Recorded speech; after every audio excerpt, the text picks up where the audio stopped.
Good morning, welcome to news analysis. నేను జ్యోత్స్న. డిస్కషన్లోకి వెళ్లే కన్నా ముందు వివిధ పత్రికల్లో వచ్చిన వార్తా కథనాలను ఒకసారి చూద్దాం.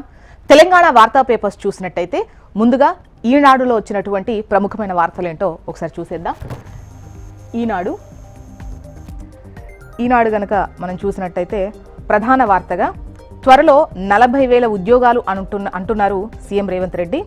ప్రభుత్వంలోని ఖాళీలను గుర్తించి 40,000 పోస్టులు భర్తీ చేస్తామని ముఖ్యమంత్రి రేవంత్ రెడ్డి ప్రకటించారు.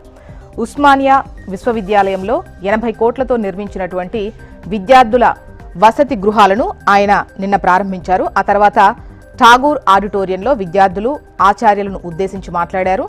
ఉస్మానియా విశ్వవిద్యాలయం తెలంగాణ రాష్ట్రం అవిభక్త కవలలు, ప్రత్యేక రాష్ట్ర మలిదశ ఉద్యమంలో రాజకీయ నాయకులు పార్టీలు కాడి కింద పడేసిన ఓయూ ప్రాంగణం ఊపిరిపోసింది. ప్రొఫెసర్ కోదండరాం రాజకీయ జేఏసీ పోరాటం, తెలంగాణ బిడ్డలు శ్రీకాంతాచారి, యాదయ్యల ఆత్మ బలిదానంతో ఉద్యమం తారాస్థాయికి వెళ్ళింది అంటూ నిన్న ఆయన మాట్లాడినటువంటి విషయాన్ని ఇక్కడ హైలైట్ చేశారు. ఉస్మానియా విశ్వవిద్యాలయం వసతి గృహాల ప్రారంభోత్సవంలో మాట్లాడినప్పుడు మొత్తానికి 40,000 పోస్టులను భర్తీ చేస్తామని మాటిచ్చారు. మరోవైపు రైట్ సైడ్ కనుక చూసినట్టయితే ప్రధాన వార్తల్లో కూడా ఒకటిగా పీఎం సీఎంలు జైళ్ల నుంచి పాలిస్తారా అని చెప్పేసి ఏదైతే అమిత్ షా నిన్న ఒక ఇంటర్వ్యూలో మాట్లాడినటువంటి విషయాన్ని ఇక్కడ హైలైట్ చేస్తూ, గతంలో ఈ సంస్కృతి లేదు, గత 2-3 ఏళ్లుగా ముఖ్యంగా అటు అరవింద్ కేజ్రీవాల్ తమిళనాడు కేసులకు సంబంధించి మాట్లాడుతూ అక్కడి నుంచి పాలన జరుగుతుంటే అధికారులు, ప్రభుత్వ అధికారులు ఈ ఫైళ్లు పట్టుకొని జైల్లోకి తిరగాల, ఇదెక్కడి ప్రజాస్వామ్యం అన్న విధంగా ఆయన నిన్న మాట్లాడారు. సో అదే ఇక్కడ హైలైట్ చేస్తూ ఈ కథనాన్ని ఇచ్చారు. విలువలు స్థాయి పెంపుకే రాజ్యాంగ సవరణ బిల్లు, భిన్న కారణాలతో జైలుకెళ్లిన నేతలంతా రాజీనామాలు చేశారు, నిస్సిగ్గుగా అక్కడి నుంచే పాలించే సంస్కృతి 2 ఏళ్లుగా మొదలైంది, సోహ్రాబుద్దీన్ కేసులు కొట్టివేసే వరకు నేను ఏ పదవి తీసుకోలేదు అని అన్నారు అమిత్ షా. సో నిన్న ఆయన మాట్లాడినటువంటి విషయాలను ఇక్కడ ప్రస్తావిస్తూ ప్రధాన వార్తల్లో ఒకటిగా ఇచ్చారు. అయితే జస్టిస్ సుదర్శన్ రెడ్డి ఈయన ప్రతిపక్షాల ఉపరాష్ట్రపతి అభ్యర్థి. సో ఆయన 2011లో ఈ సల్వాజుడం కేసుకు సంబంధించి ఇచ్చిన తీర్పు అనేది, ఈ నక్సలిజం అనేది కొన ఊపిరితో ఉన్నటువంటి నక్సలిజం ఊపిరి పోసుకొని ఒక 20 ఏళ్లు కొనసాగే వరకు వచ్చింది అంటే ఆయన తీర్పే కారణమని మాట్లాడారు. సో దానికి ప్రతిగా నిన్న 18 మంది విశ్రాంత న్యాయమూర్తులు ఆక్షేపించినటువంటి విషయాలను కూడా ఇక్కడ పొందుపరుస్తూ వార్తనిచ్చారు. వాళ్ళు చెబుతుంది ఏంటంటే 2011లో ఇచ్చినటువంటి తీర్పు సల్వాజుడం దళంని రద్దు చేయడం ఏంటంటే మావోయిస్టులపైన పోరాటానికి సంబంధించి గిరిజన యువకులను ప్రత్యేక పోలీస్ ఉన్నతాధికారిగా ఉపయోగించడం అనేది తప్పు, అందుకే ఆ తీర్పు ఇచ్చాం. సో రాజ్యాంగ పదవిలో అత్యున్నత పదవుల్లో ఒకరిగా ఉన్నటువంటి అమిత్ షా గారు ఇలా మాట్లాడడం కరెక్ట్ కాదు, న్యాయమూర్తులపై చెడు ప్రభావం చూపుతుంది అని చెప్పేసి నిన్న వాళ్ళు ఆక్షేపించినటువంటి విషయాలను కూడా ఇక్కడ పొందుపరుస్తూ టోటల్గా ఈ కథనాన్ని ఇచ్చారు. ఇక రిజర్వేషన్కు సంబంధించి తెలంగాణలో స్థానిక సంస్థల ఎన్నికలు, అందులో బీసీలకు 42% రిజర్వేషన్కు సంబంధించి ఈ వార్తని చూడొచ్చు. 42% బీసీ రిజర్వేషన్లపై ఎలా ముందుకెళ్లాలి అని చెప్పేసి కాంగ్రెస్ సమాలోచనలు చేస్తున్నట్టుంది. మరోవైపు రాష్ట్రపతి ప్రతిపాదనకు విచారణార్హత లేదు అంటూ మరో వార్తను చూడొచ్చు. బిల్లుల ఆమోదానికి గవర్నర్లు రాష్ట్రపతికి గడువు విధిస్తూ ఇచ్చిన తీర్పును మార్చొద్దు. సుప్రీంకోర్టులో తెలంగాణ ప్రభుత్వం కౌంటరు దాఖలు. ఇక కోతల దాకా కోతుల బెడద, ముఖ్యంగా ఈ అపరాలు, కూరగాయలు, పండ్ల సాగుకు సంబంధించి ముఖ్యంగా వీటికి సంబంధించి మార్కెట్లో మంచి డిమాండ్ ఉంది, ఇవి వేస్తే ఖచ్చితంగా రైతుకు లాభాలు వస్తాయి. కానీ అవి వేయాలంటే మాత్రం కోతుల బెడద ఉంది. సో ఈ కొండముచ్చులు వీటిని తట్టుకోవడానికి ఈ కాపలదారుల కోసం, జాలీల కోసం వేలల్లో ఖర్చు చేయాల్సి వస్తోంది. సో అవన్నీ తట్టుకోలేక మళ్ళీ సాంప్రదాయంగా గతంలో వేసినటువంటి పంటలే వేయాల్సి వస్తుంది అని చెప్పేసి ఈ వార్తను హైలైట్ చేశారు. నిర్మల్ జిల్లా మామిడ మండలం చందారంలో ఒక రైతు నాగరాజు ఏదైతే పరిస్థితిని అనుభవించారో అది కూడా ఇక్కడ పొందుపరుస్తూ సిచ్యువేషన్ ఎలా ఉంది, కోతులతో ఎంత ఇబ్బంది అవుతుంది, అపరాలు, కూరగాయలు, పండ్ల సాగు చేసినప్పుడు ఎటువంటి ఇబ్బంది తలెత్తుతోంది అని చెప్పేసి ఈ కథనం. ఇవి ఈనాడులో వచ్చినటువంటి ప్రముఖమైన వార్తలు. నెక్స్ట్ వచ్చేసి ఆంధ్రజ్యోతి చూద్దాం.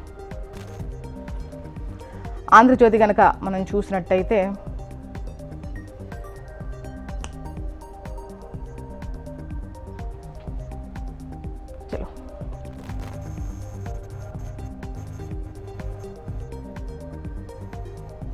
రైట్, ఆంధ్రజ్యోతి చూసినట్టయితే తర్వాత చూద్దాం, దీన్ని లోడ్ అవుతుంది. నమస్తే తెలంగాణకి వెళ్దాం.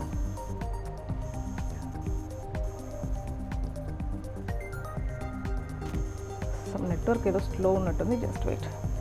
ఎస్, నమస్తే తెలంగాణ. ఏదైతే తెలంగాణలో ఈ యూరియా కొరతకు సంబంధించి మనం చూస్తున్నాం, రైతుల ఆందోళనలు, అదేవిధంగా ప్రతిపక్షాల విమర్శలకు సంబంధించి యూరియా కొరత అనేదైతే ఉంది. ప్రస్తుతానికి మనకు రావాల్సినటువంటి, తెలంగాణకు రావాల్సినటువంటి యూరియా ఏదైతే రిక్విజిషన్ పెట్టారో అది రావడానికి టైం పట్టేటువంటి అవకాశం ఉంది. ఒకవైపు యుద్ధాలు జరుగుతున్నాయి, దాంతో యూరియా కొరత అయితే ఉంది అని చెప్పేసి నిన్న వ్యవసాయ శాఖ మంత్రి తుమ్మల నాగేశ్వరరావు ఏదైతే మాట్లాడారో అదే ఇక్కడ హైలైట్ చేస్తూ ఆపరేషన్ సింధూర్ వల్లే యూరియా కొరతట అంటూ నమస్తే తెలంగాణ కథనాన్ని ఇచ్చింది. రష్యా, యుక్రెయిన్, ఇరాన్, ఇజ్రాయెల్ యుద్ధాల వల్లే తెలంగాణకు యూరియా సరిపడా రాలేదు. కేసీఆర్ హయాంలో యుద్ధాలు లేవు, కొరత లేదు. కేంద్ర ప్రభుత్వం కూడా సరఫరాలో విఫలమైంది. ఆర్ఎఫ్సిఎల్ ఉత్పత్తిలో 40% మనకిచ్చారు. యూరియా కొరత నిజం, అందుకు చింతిస్తున్నా. కొరతకు కారణాలేంటో మీకు మీరే తెలుసుకోండి. కోటా పూర్తిగా వచ్చే వరకు మంత్రిగా పోరాడతా. రైతుల ముసుగులో ఆందోళన చేస్తుంది బీఆర్ఎస్ఏ. యూరియా సంక్షోభంపై వ్యవసాయ శాఖ మంత్రి తుమ్మల మాట్లాడిన మాటలు ఇవి అంటూ ఈ వార్తను ఇచ్చింది నమస్తే తెలంగాణ. యూరియా అడిగిన రైతుపై కాంగ్రెస్ పిడిగుద్దులు అంటూ వర్ధన్నపేట జనహిత పాదయాత్రలో జరిగిన ఘటన ఇది. ఎరువుల కొరతపై నిలదీసిన యువ రైతు చుట్టుముట్టి చితకబాదిన కాంగ్రెస్ శ్రేణులు అంటూ ఈ వార్తనిచ్చారు. బీసీ మాట బీహార్కు మూట అంటూ ఈ 42% రిజర్వేషన్ ఏదైతే ఉందో దీనికి సంబంధించి న్యాయ నిపుణులతో సంప్రదింపులు ఏదైతే చేస్తున్నారు అని అంటున్నారో అవన్నీ ఉత్తమాటలే అని చెప్పేసి వార్తను నమస్తే తెలంగాణ హైలైట్ చేస్తూ కాంగ్రెస్ ఎంపీ సింఘ్వీతో భేటీ అయ్యారు. పార్టీ ట్రెజరర్తో కూడా భేటీ అయ్యారు. సంధానకర్తగా వ్యవహరించిన జాతీయ కాంగ్రెస్ కార్యదర్శి 2 గంటల పాటు సమావేశం. బీహార్ పైనే ప్రధానంగా చర్చ జరిగింది. ఈ బీహార్ ఎన్నికల ఫండింగ్ బాధ్యత అంతా తెలంగాణకే అప్పగించారు అంటూ ఈ వార్తను హైలైట్ చేశారు. మరోవైపు మోదీ, రేవంత్ మిలాఖత్ అంటూ పరస్పర ఒప్పందంతోనే తెలంగాణకు అన్యాయం జరిగింది అని చెప్పేసి కేటీఆర్ ఏదైతే విమర్శిస్తున్నారో అది ఇక్కడ హైలైట్ చేస్తూ ఈ కథనాన్ని ఇచ్చారు. నెక్స్ట్ హన్స్ ఇండియా గనక మనం చూసినట్లయితే ప్రధాన వార్తగా జ్యుడిషియరీ వర్సెస్ పాలిటిక్స్ అంటూ వార్తను హైలైట్ చేస్తూ ప్రధాన వార్తనిచ్చారు. Ex judges slam Shah's remarks on Justice Reddy. A group of retired judges has termed Union Home Minister Amit Shah attack on opposition Vice Presidential candidate B. Sudarshan Reddy over the Salva Judum judgment unfortunate and said it would be wise to refrain from name calling. And the next news, CM orders probe into Bhudan and encroachments. Chief Minister Revanth Reddy has ordered a full-fledged probe into the encroachment of prime Bhudan lands in the state. He took exception to the encroachment of 250 acres of Bhudan lands in Yacharam village of Rangareddy district. And the next news, Delhi High Court sets aside CAC order to disclose Modi's degree. And another news, Rover 130th Amendment Bill, can PM or CM run country from jail? Shah calls out opposition political doublespeak. And the next news, state getting 35,000 tons of urea this week, Tummala Nageshwar.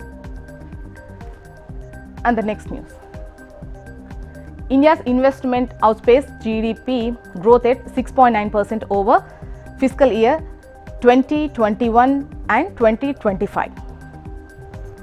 ఇక AP వార్తా విశేషాలు గనక మనం చూసినట్లయితే ముందుగా ఈనాడు పత్రికలో వచ్చినటువంటి ప్రధాన వార్తలు ఏమున్నాయో చూద్దాం. ఈనాడులో మనకు ప్రధాన వార్తగా బ్యానర్ ఐటంగా ప్రపంచంతో పోటీ పడండి, భవిష్యత్తును ఉజ్వలంగా తీర్చిదిద్దుకోండి అని యువతను ఏదైతే ఎంకరేజ్ చేస్తూ సీఎం చంద్రబాబు నాయుడు మాట్లాడినటువంటి విషయాలు ఉన్నాయో వాటిని ఇక్కడ హైలైట్ చేస్తూ కథనాన్ని ఇచ్చారు. కొత్తగా 7 ఐఐటి నీట్ శిక్షణా కేంద్రాలను అందుబాటులోకి తేవాలని అధికారులకు ఆదేశం జారీ చేశారు. సాంఘిక సంక్షేమ గురుకులాల్లో ఈ ఏడాది కొత్తగా 7 ఐఐటి నీట్ కోచింగ్ సెంటర్స్ ఏర్పాటు చేయాలని అధికారులను సీఎం చంద్రబాబు నాయుడు ఆదేశించారు. బడుగు బలహీన వర్గాల విద్యార్థులకు మెరుగైన విద్య అందించేందుకు ప్రభుత్వం ఎంత ఖర్చైనా భరించేందుకు సిద్ధంగా ఉందని అన్నారు.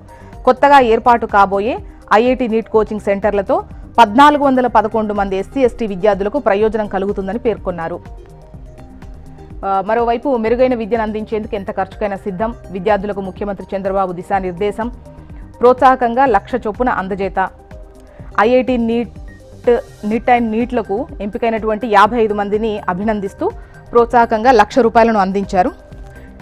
ఈ క్రమంతో యువతను దిశానిర్దేశం కూడా చేశారు, ప్రపంచంతో పోటీ పడండి అని.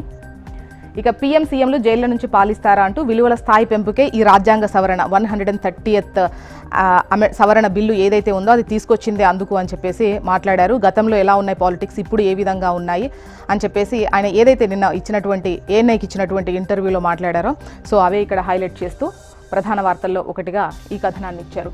మరోవైపు సుప్రీంకోర్టు న్యాయమూర్తులుగా Justice Alok Aradhe, Justice Pancholi collegium సిఫార్సు చేసింది. ఇక మళ్ళీ హైకోర్టుకు జస్టిస్ మానవేంద్రనాథ్ రాయ్, జస్టిస్ రమేష్.